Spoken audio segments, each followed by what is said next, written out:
Substance is a movie about female narcissism, which tries to paint the villain in a sympathetic light to garner victimhood for the bad person. This is a bad person. That's why she's self-destructive, right? It's the female version of Dorian Gray. Ever read Dorian Gray? Dorian Gray was a beautiful young man who wanted to keep his beauty. He was a bad person at the core of it. And when he self-imploded, it was well deserved. And that's what's going on with this character in The Substance. And yet it's painted as she's some kind of victim of society. We'll get into this. Okay. Now, this is Cinema Detective. Of course, he tries to do that too, right? Paint this bad person as a victim of society. Spoilers, so if you want to avoid them, now is the time to leave. The Substance, directed by Coralie Farjat. And there you go. Take a look. This is a good-looking older woman. Her life's far from over. She probably has all kinds of male attention that she isn't concerned with, right? She's not getting as much attention as the younger women, and that's all this. It's all vanity. So she places her situation on screen, and we're supposed to say, "Oh, you poor dear." And starring Demi Moore and Margaret Qualley, has left viewers shocked and stunned, especially with its wild final act. Audiences have been blown away by the gore and the chaos, but beneath the shocking surface lies a deeper message that nobody seems to be discussing. And No. There's no deeper message to this. This is surface level. This woman, she's aging, and aging produces ugliness, and she doesn't want to be ugly. That's all this film is about. I'm not talking about the film's critique of societal beauty standards. There's another level. No, there is no critique. There are no societal beauty standards. You either are beautiful or you aren't. Dorian Gray wasn't considered beautiful by standards. He was just beautiful, period. That's why he valued it, right? That's why he valued it. And same with this character here, Sparkle, that Demi Moore is playing.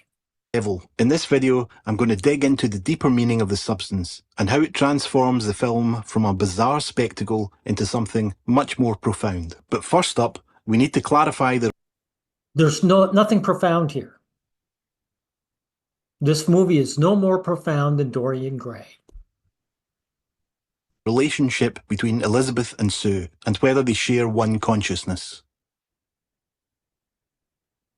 Many viewers, myself included, found the relationship between Elisabeth and Sue a little bit confusing. In some ways, they seem like two completely separate people. They even start referring to each other in the third person, saying things like, "She didn't respect the balance. She's stealing more and more time from me." Or, "I barely have any time to enjoy myself, while she wastes 7 days stuffing her face in front of the TV." It's as though they've become two separate people. And I'll admit, on the first watch, I was saying to myself, I don't get it. What's in this for old Elisabeth? I was watching. Yeah, exactly. That was a mistake of the filmmakers, right?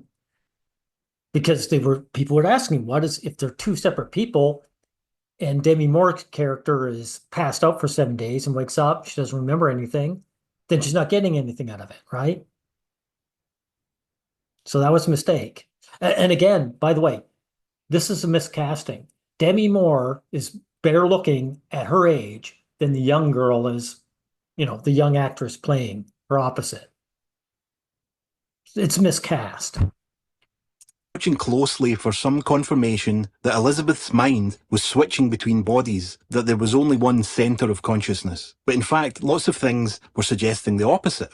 And I know the suppliers say, "You are one." But to me, this line could have simply been referring to their interconnectedness. They could have been one, like one tree has two branches, connected at the root, but growing along different paths. Elisabeth's desire to continue with the experiment could have just been because she was living vicariously through Sue rather than directly as Sue. In this reading, the metaphor would have been something closer to motherhood. I have to be out of town every other week to take care of my mother. Which is an interesting take in its own right that I don't really have time to get into. Anyway, then I read the screenplay, and in the screenplay, it's absolutely clear that Elisabeth and Sue have only one centre of consciousness. Everything. I'm glad to hear this, because that way you can't not blame this version of Dorian Gray.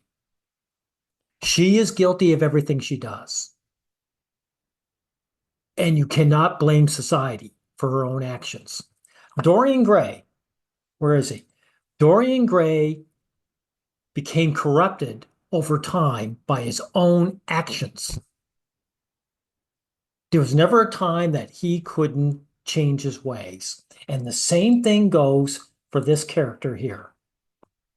That Sue experiences, Elisabeth experiences, and vice versa. There's a scene that didn't make it into the film. Sue goes to apply for Elisabeth's old job. The security guard won't let her in because she doesn't have an ID, but like the scene with the neighbour, she's treated differently because she's beautiful. The security guard says, I guess if because of the wind my pen were to fall to the ground, I would have to bend down to pick it up, and who knows what can happen when I'm not looking. He's giving her a pass. Soon after, when Elisabeth returns to the studio to pick up her cardboard box of belongings, the same security guard doesn't want to let her into the building, and she's saying to him, I guess it's not windy today, making it clear that Elisabeth had a memory of Sue's experience and previous interaction with the guard. And that's... Well, this is important too, because this woman who made this film is trying to suggest that women, past 40 don't get the same attention as they do when they're younger, which is bullshit again, because have you heard of the term hag maxing? It's younger men going after older women because the younger women, the women their age, are bypassing them. So they're taking whoever they can get. And these women are beautiful, just like Demi Moore character is, right? Here's a woman who says older women in demand, and hag maxing, and she's pointing at herself. She's 30, right? This is a gorgeous woman, just like Demi Moore is gorgeous, right? So it's not even well named. They're not hags in any way or form. But it just goes to show you that these older women get just as much attention from younger men. So the idea that Demi Moore wouldn't be worshipped by the guy at work or her male neighbor is bullshit. It's propaganda you have to call out. That's just the first example. The language of the screenplay makes it abundantly clear that Elisabeth lives Sue's life and Sue lives Elisabeth's life. Like this line, I can't go back inside her, I can't, she's gross. But these scenes were cut, leaving the film feeling a little muddled. Later, we look... Again, she's gross. This is about her not wanting to be ugly. It has nothing to do about societal pressure or anything along those lines. Explore why this ambiguity might have been intentional. On a second watch of the film, I did find the validation I was looking for. It's the little things, like how Sue knows that she needs to say her number, 503, to get the supplier to... We'll get past this, it doesn't matter. 503.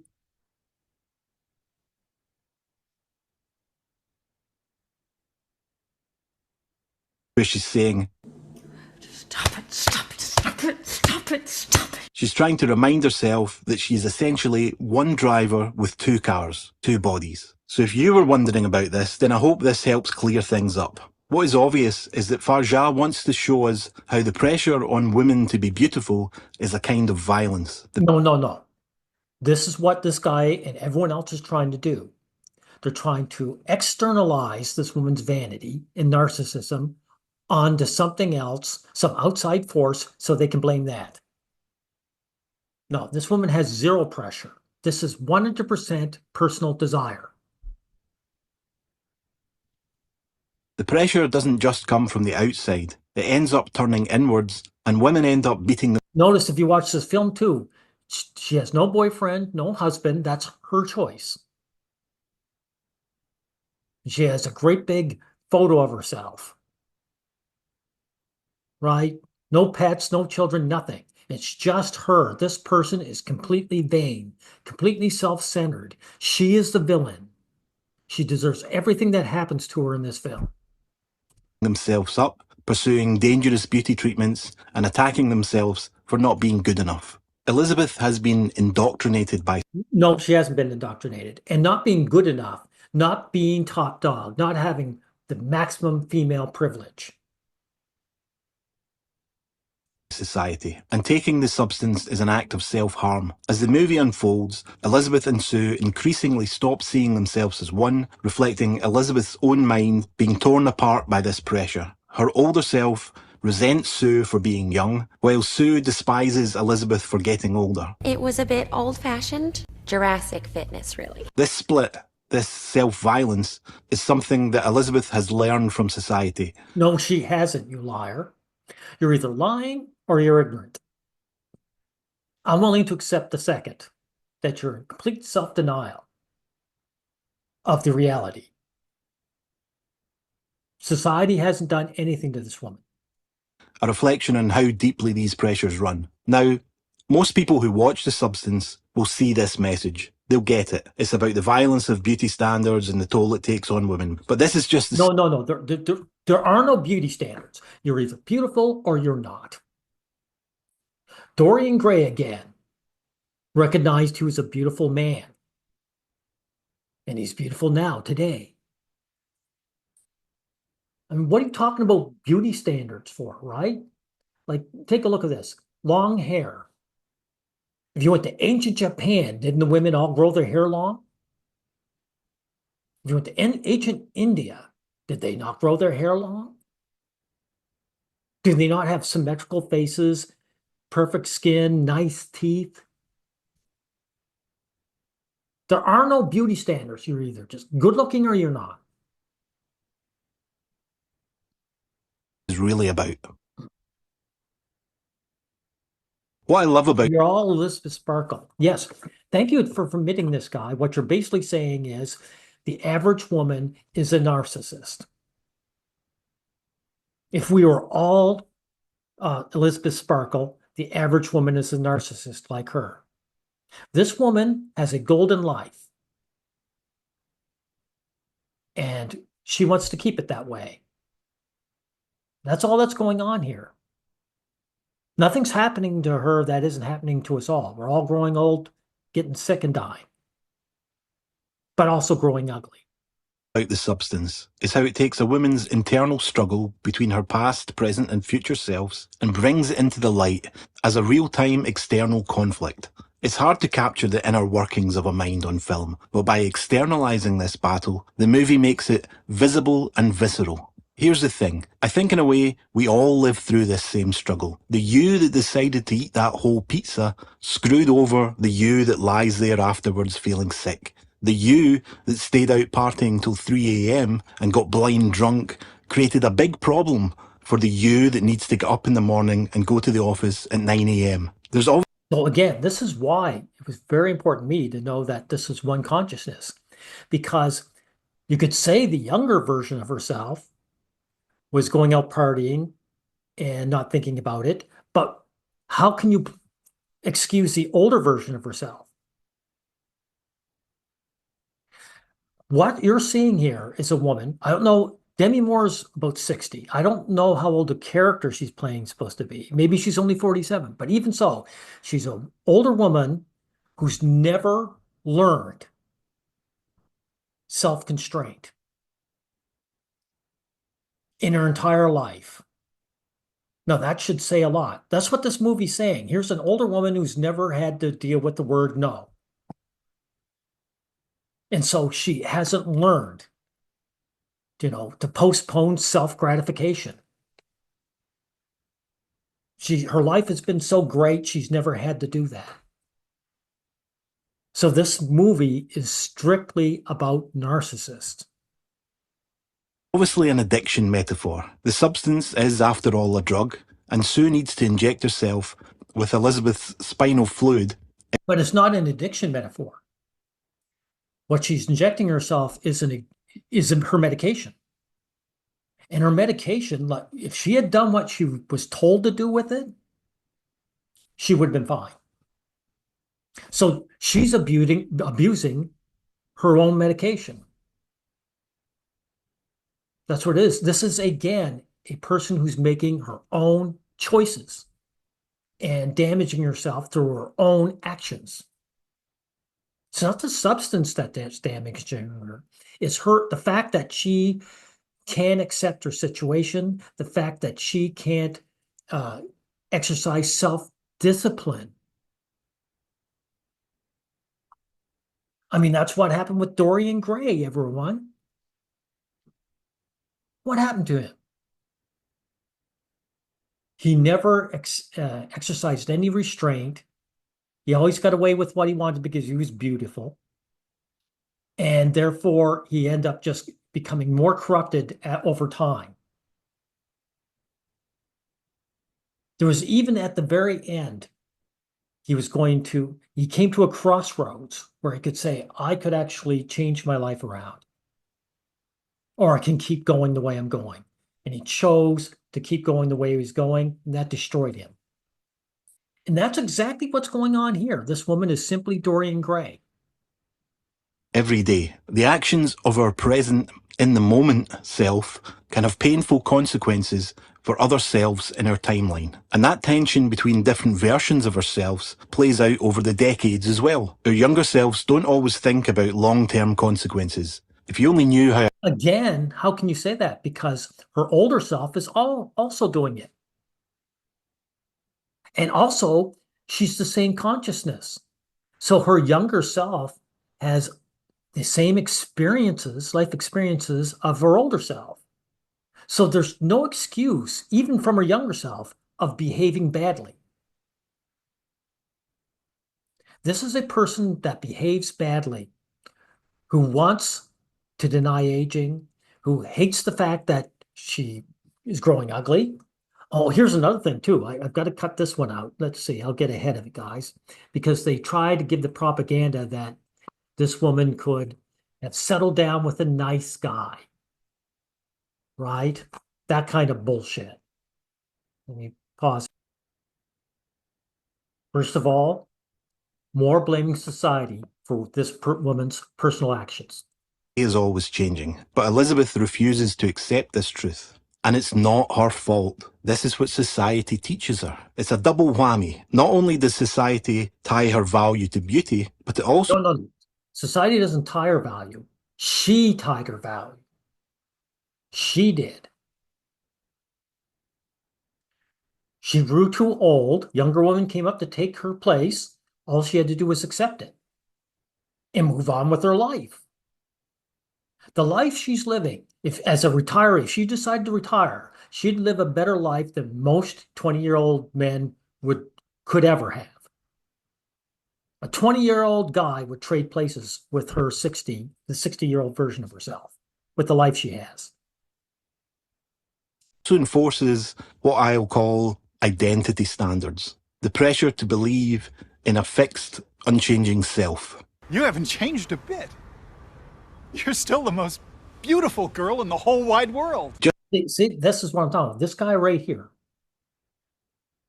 Right here. Get him back up here. Unchanging self. You haven't...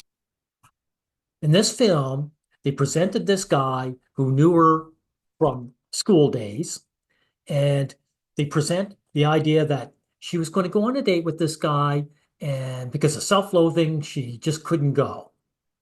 But the simple fact is, the reality is, she would never go with this guy anyway. A woman of that high status, they're not going to bother with this guy at all.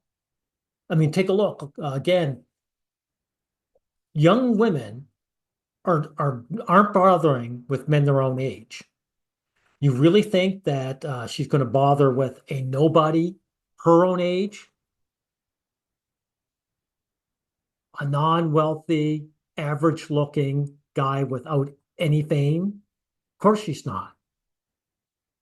This is propaganda, right? This is supposed to be, yeah, she could. This is the supposed Dorian Gray, situation where She could have gone with this guy and lived a great life, but she kept doing what she wanted to do. But the sad fact of this is that this would never exist anyway. She didn't go on a date with this guy because she would never do it anyway.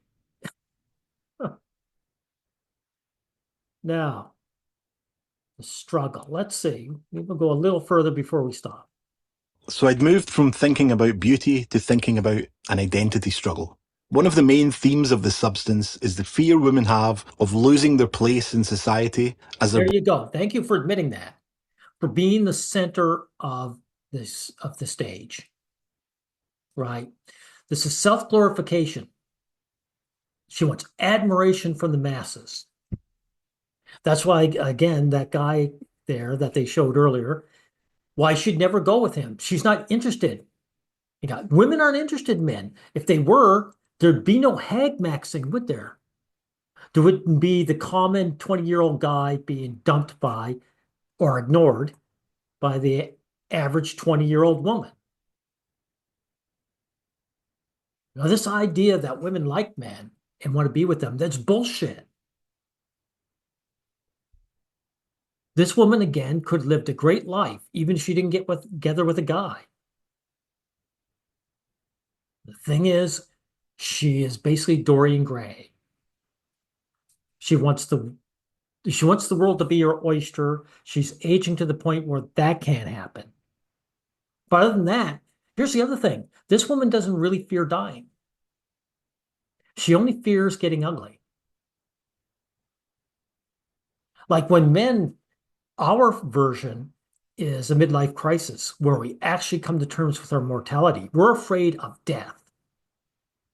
This woman, even though she's, like I said, Demi Moore 60, she's not afraid of actually just disappearing. She's afraid of growing ugly and not being admired and adored. She doesn't think that far ahead of dying, even in her older version. Again, this is all self-aggrandizement. It's all self-centeredness. It's all narcissism. So this is a film, again, about female narcissism, painted as if the perpetrator, the bad guy, the villainess, is a victim. She's not a victim. She's not a victim at all. She made all these choices. She had the world by the balls, and she threw it all away, just like Dorian Gray. And just like Dorian Gray, I don't feel a bit of sorrow for this guy. And I definitely don't feel a bit of sorrow for this woman. Thank you.